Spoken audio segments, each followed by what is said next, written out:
Demek oleum bo'yicha masalalar. Oleum.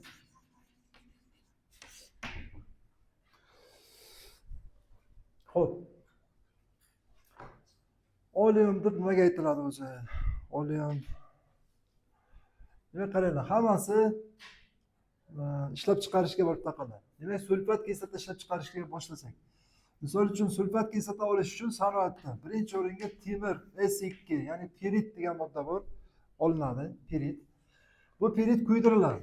Kuydirilgan paytda temir 3 oksid chiqadi. Va SO2. Reaksiyani tenglashtirsa agar, mana bu yerda 4, mana bu yerda 2, mana bu yerda 8, demak 6 ga 16, 22, 11. Mana birinchi bosqich. Ya'ni pirit kuydirish. Pirit kuydiriladi, temir 3 oksiddan SO2 olinadi. Mana shu SO2 keyingi bosqichga o'tkaziladi. Bu katalitik reaksiya. Bu ikkalasini prosta aralashtirib qo'ysa reaksiya bo'lmaydi. Qachonki katalizator yo NO qo'shiladi, nitroza usuli bor yoki kontakt usuli bor. Kontakt usulida vanadiy dish oksid qo'shiladi. Mana shu ikkala katalizatordan birortasi ta'sirida SO2 kislorod bilan qo'shilib SO3 ga aylanadi. Demak, bu katalizatorsiz bo'lmaydigan jarayon. Tushunarlimi? Katalizator bo'lsagina bo'ladi. Ikkita usul bo'yicha uchun nitroza usuli deydi yoki kontakt usuli. Endi mana bu SO3 endi kam miqdorda bo'lsa suvga aralashtirsa sulfat kislota beradi, to'g'ri. Lekin zavod fabrikalarida SO3 ni suv bilan aralashtirish nihoyatda xavfli hisoblanadi. Nima uchun deganga, portlash xavfi bor. Oddiygina solishtirsak, oddiygina, masalan, sulfat kislotaning konsentrlangani, mana eng birinchi 7-sinfda o'tiladigan laboratoriyadagi xavfsizlik qoidalari bor. Texnik xavfsizlik qoidalari bilamiz. O'shanda aytiladi, 7-sinfga yangi boshlagan paytlaringiz, masalan, sulfat kislota konsentrlangan bo'lsa, uni suyultirish uchun nima qilish kerak? Ya'ni qanaqa qilib suyultiramiz? Sulfat kislotaga suv qo'shamizmi yoki suvga sulfat kislota qo'shamiz? Suvga sulfat kislota. Tushunasizmi? Masalan, agar idishda oldindan sulfat kislotani konsentrlangani bo'lsa, adashib uni ustiga suv solsak, suyultirish maqsadi nima bo'ladi? Sachrab ketadi. Endi portlamaydi, sachraydi. Hamma yoqqa sachraydi. Konsentrlangan sulfat kislota nihoyatda kuchli kislota. Suv tortib olish xossasi nihoyatda kuchli. Shuning uchun terimizga yoki boshqa joyga ko'rsatmasi tushib qolsa, bu juda yomon oqibatlar olib keladi. Terini kuydirib yuboradi. Tushunasizmi? Oddiygina bir paxtaga yoki qog'ozga yoki kitobning ustiga agar sulfat kislotani topirsanglar, suvini chiqarib, xuddi kuyganday teshib o'tib ketadi, kuydirganda, yondirganday teshib o'tib ketadi. Tushunasizmi? Endi teriga tasavvur qilaveringlar. Endi bu sulfat kislota shunchalik suvni yaxshi ko'rishi hisobiga, ya'ni shunchalik nima qilsa, bu undan battar. Tushunasizmi? Bu undan ham zo'r. Ya'ni SO3 suvni juda ham yaxshi ko'radi va bu portlash xavfi bemalol bor. Tushunasizmi? Portlab ketishi mumkin idish.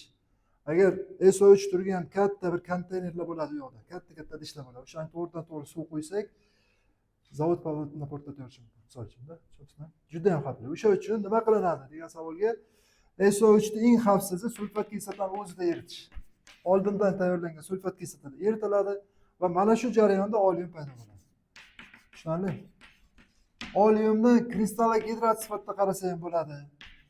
Nechtadir SO3, ya'ni bitta sulfat kislotaga nechtadir SO3 kristallik gidrat sifatida qarasa ham bo'ladi. Oleumni eritma sifatida qarasa ham bo'ladi. Oleum deyilishiga sabab moysimon bo'ladi. Mana hali o'tamiz, organikada olefin deyiladi, moysimon. Ole degani moy deganida. Nimasi? Korin deydiki, ya'ni o'zak. Tushunasizmi? Moyda nimasi? Mana shu. Oleum deyilishiga sabab moysimon suyuqlik.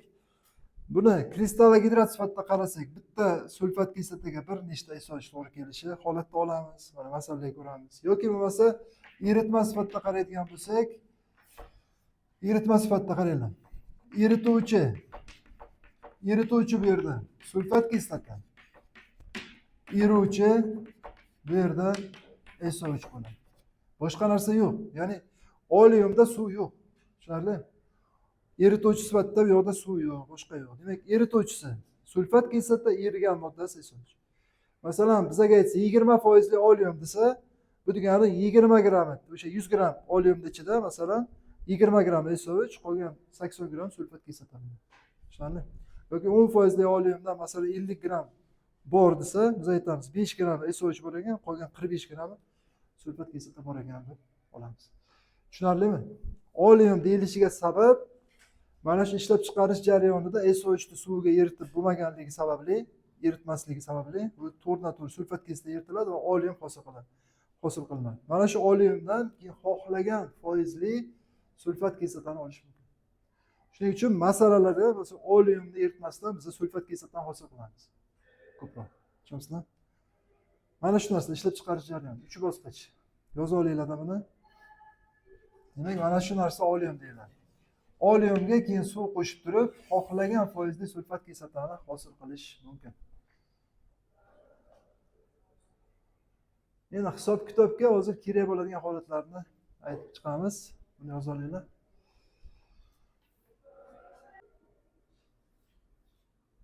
Hamma yozib bo'ldimi? Xo'p, oleum bo'yicha masalalar ishlashda nimalarga e'tibor qilish kerak? Demak, qaranglar. Masalan, eritma tayyorlash, nechidir foizli oleum tayyorlash yoki boshqa holatlar bo'lsa, bizda masalan har xil masalalar beradi-da. Ko'proq diagonal. Misol uchun mana birinchi masala mana shunaqa bo'lsa, misol uchun masalan misolda tushuntirib ketaveraman, masalan ichida. Xo'p. Misol uchun 40 foizli sulfat kislota eritmasiga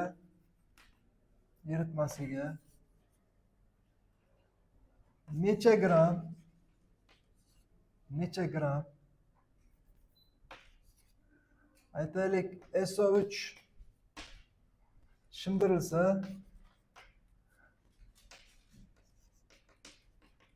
aytaylik mana bu yerda bittasini massasini berib qo'yamiz. Keling, mana shundan 200 gramm deylik. 200 gramm 40 foizli sulfat kislota eritmasiga necha gramm SO3 shimdirilsa, aytaylik H2SO4 ko'paygan 0,5 SO3 tarkibli oleum hosil bo'ladi. Ya'ni aynan shu jarayon bo'yicha bordik hozir. Ya'ni tasavvur qilinglar, mana sulfat kislota 40% bor bizada, oldindan tayyorlangan. Uni ustiga SO3 shimdiriladi. Natijada mana bu oleumning tarkibi H2SO4 ko'paygan 0,5 bo'lib qoldi mana. Demak, 40% 200 gramm sulfat kislota eritmasiga necha gramm SO3 shimdirsak, mana bunaqa qilib shimdirsak, mana shunaqa tarkibli oleum hosil bo'ladi degan masalani yechimini ko'ramiz. Masala tushunarli? Bu yerda nima ish qilinadi? Eng oson usuli diagonal. Eng oson usul. Ya'ni boshqacha usullari bor, ularni ham ko'ramiz hozir. Lekin bunaqa eritma tayyorlashda eng oson usuli diagonal usuli. Mana birinchi usul. Ketdik mana. Fikrlab ishlab harakat qilamiz ishlashga. Demak, bizning qo'limizda 200 gramm 40% sulfat kislota eritmasi bor. Unga necha gramm SO3 shimdirish kerak? Deyapti mana, demak, va mana diagonal usulga qo'yadigan bo'lsak, diagonal bilamiz, 3 ta foiz kerak bizga, to'g'rimi? Diagonal usulda demak, ikki chekkaga berilgan qo'limizda bor foiz, o'rtada tayyorlanishi kerak bo'lgan foiz va bu yoq ishlanadi, to'g'rimi? Bizda qaranglar, bitta foiz bor. Buni ham foizini bilmaymiz, buni ham foizini bilmaymiz. Mana shu yerda eslab qoladigan joylari bor. SO3 har doim sulfat kislotaga o'tkazgan paytda 122,5% bo'ladi.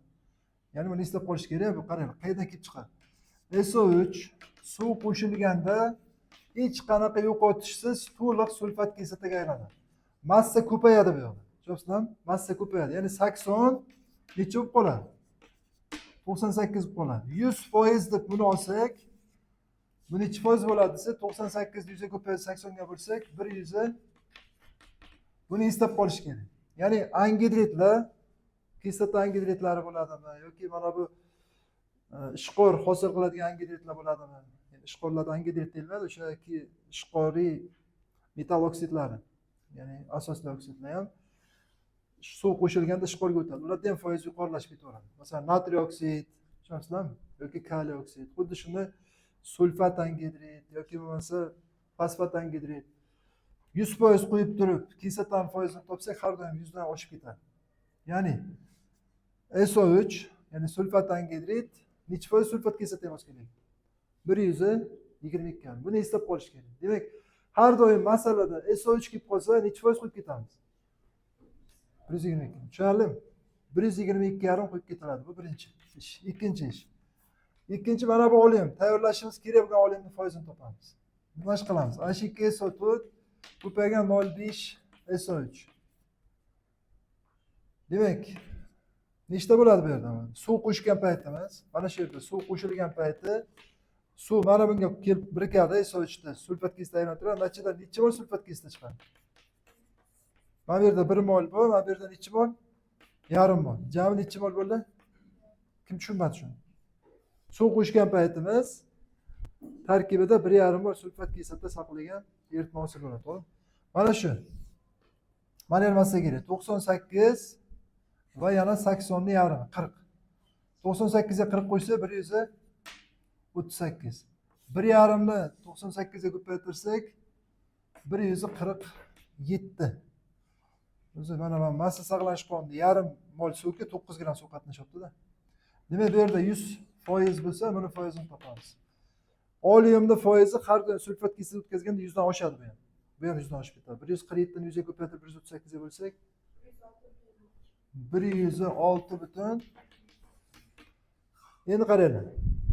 Hozir ikkita foiz topdik. Bizga kerak bo'lgan mana SO3 122,5% va tayyorlash kerak bo'lgan olyum sulfat kislotaga o'tkazgan payt 106,52% bo'lar ekan. Tushunarlimi? Demak, mana shu olyum 106,52. SO3 122,5. Mana bu. Xo'p, qaranglar. Qo'limizda bu bor va bu bor. Ikkalasi aralashtirilib nimaga o'tkazdik? Mana bunga o'tkazdik. Bu yerda sig'maydi, men bu tomonda yozib qolaman. Uchinchi ish. Demak, qo'limizda bor 40% va 122,5% bu SO3. Bu birinchi eritma 40% 200 gram. Ikkalasi aralashib 106,52% bo'lib qolishi kerak. Diagonal usul kattadan kichigini ayiramiz. 66,52. Bu yerda 15,98 mi?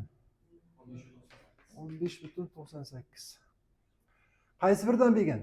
Mana bundan 200. Buni x. Va mana shu javob bo'ladi. Yozamiz. 837 butun.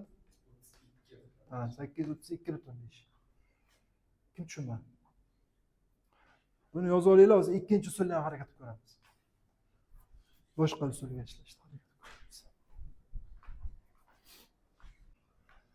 Xo'p, endi qaranglar. Davom ettiramiz. Boshqa ikkinchi usul. Ko'raylik qanaqa bo'ladi. Ikkinchi usulga ishlab ko'ramiz. Bu endi chista matematikaga ketadi bu yo'g'i. Demak, bu yerda shunday holatki, qaranglar. Biza mana bu sulfat kislota eritmasiga SO3 qo'shgan paytimiz, sulfat kislota qoladi, mana bu ma'lum bir qismi suv bilan kirishib sulfat kislotaga o'tadi va undan tashqari qoladi mana bu olyum, ortib qoladi. Tushunasizlarmi? Ya'ni SO3 ortib qoladi.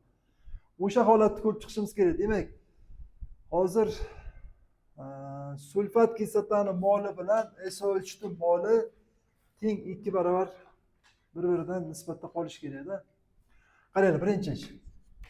200 gram ko'paytiramiz 0,4 ga. 80 gram nima edi bu? Sulfat kislotamiz bor. O'z oldindan bor. Qolgan 200 dan 80 dan ayirsak necha? 120 gram suv. Oxirida suv bormi bizda? Yaxshilab bir fikrlaylar-da, tushunib olinglar masalan. Suv qolganmi bizda eritmada? Suv bor? Yo'q. Suv qayerga ketdimi masalan, mana shu suv. Nima bilan kirishib ketdi? Bu suv mana bu qo'shiladigan SO3 bilan kirishib ketdi. Tushunasizlarmi? Natijada nimaga aylandi? Sulfat kislotaga. Va undan tashqari SO3 ortdimi? Ortdi. Qancha ortdi desa agar, jami sulfat kislotaga nisbatan mol jihatdan 2 barobar kam ortib qoldi. Hozir qilayotgan ishimiz sulfat kislotani topamiz molini hammasini. 120 gram suvimiz bor. 120 gram suvimiz bor. 18 ga bo'lib, mana ko'paytirsak mol chiqib keladi.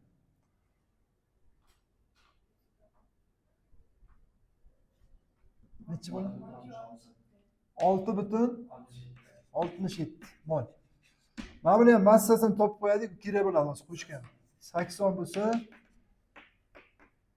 hisoblaymiz. 533 massaga 500 533 gram. Shunaqa. 4-chi ish qaranglar. 6,67 mol sulfat kislota mana bu suvni, mana bu eritmachilik suvni SO3 bilan kirishidan hosil bo'ldi. Bundan tashqari bizda qancha bor edi? 80 bor edi-ku. 80 ni 98 ga bo'lamiz. 0,81. Dan keyin narsa yo'qmi? 6 mol. Bu sulfat kislota oldindan bor edi.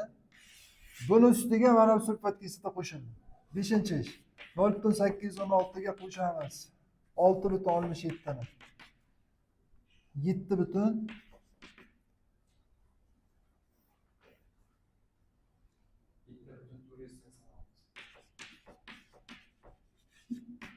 sulfat kislota. Jami. Shu sulfat kislotaga nisbatan oxirgi olyumimiz mana qaranglar. Oxirgi olyum ana shu 2 SO4 ko'paygan 0,5 ga to'g'rimi? Ya'ni bu 1 bo'lsa, bu yarim. Bu 7,486 bo'lsa, bu necha mol bo'ladi? Ortib qolganini topamiz. 3 butun.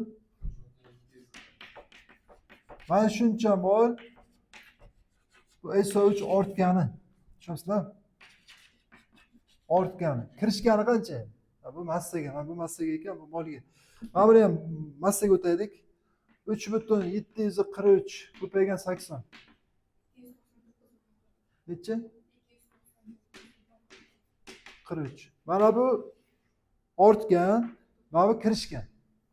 Demak, 299,43 kirishib ketdi, yeto'siz. Ortda to'g'rimi? Plus 533 kirishdi. Jamisi mana shu son chiqish kerak. 832 butun ozgina farq bilan chiqdi. Tushunarli? Deyarli bir xil. Va ikkinchisi. To'liq olsa, u ham shunaqa, bu ham shunaqa chiqadi. Yozib olaylik.